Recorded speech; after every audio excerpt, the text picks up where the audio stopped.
बल्ले बल्ले ढाबा और कुसुमी अतिथि भवन पर एवं ब्रह्मपुर महानगर निगम गेस्ट हाउस को नहीं चर्चा। एहार रक्षणाबेक्षण और व्यावसायिक कार्य व्यवहार पर एक घरोई संस्था गायत्री टेक्नो सॉल्यूशंस को दि जाइथिबा बेले मन इच्छा सब नियम को दली मकची एही संस्था ब्रह्मपुर अतिथि भवन ना बदलाई देछि। ता सहित महानगर निगम कौनसी सरकारी गृह में मद दुकान खोलिबा को नियम नथिबा बेले अतिथि भवन में मद बार खोलिबा को नहीं उठिछि प्रश्न।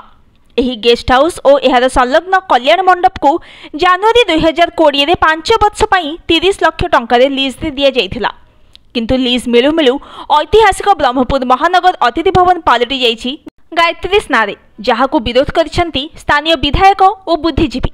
नथिपत्र जांच बेले जनापड़ी जे लीजधारी संस्थार सुविधा पाई प्रिंटेड लीज डीड को कौनसी अधिकारी पेन द्वारा लिखि लीजधारी संस्था पाई सुविधा हैला बेली बदलाई देछंती। देखंतु एही लीज डीड को एथिरे सबु नियम प्रिंट होइतबा बेले मद बार खोलिबा को नियम को पेन रे लिखि दिया जाइछि।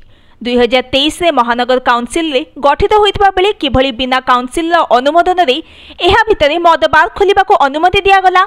लीज संस्था सहित कमिशनर सल्ला सूत्रा और काउंसिल को अंधार रे रखी एभली होइतिबारु एहार तदंत करा जाउ बोली दाबी करिसेंती कॉर्पोरेटर प्रदीप शतपथी। सेपटे एने प्रतिक्रिया रखिबा बेले थतमत होई पड़िसेंती वर्तमानर महानगर निगम कमिशनर। तेबे ए सब भितरे महानगर अतिथि भवन तार ना किभली फेरी पाइबो एवं अतिथि भवन भितरु मद बार बंद हेबो ताहा आगामी निगम बैठक रे भाग्य निर्धारण हेबो बोली आशा करा जाउछि। Bureau report, news today.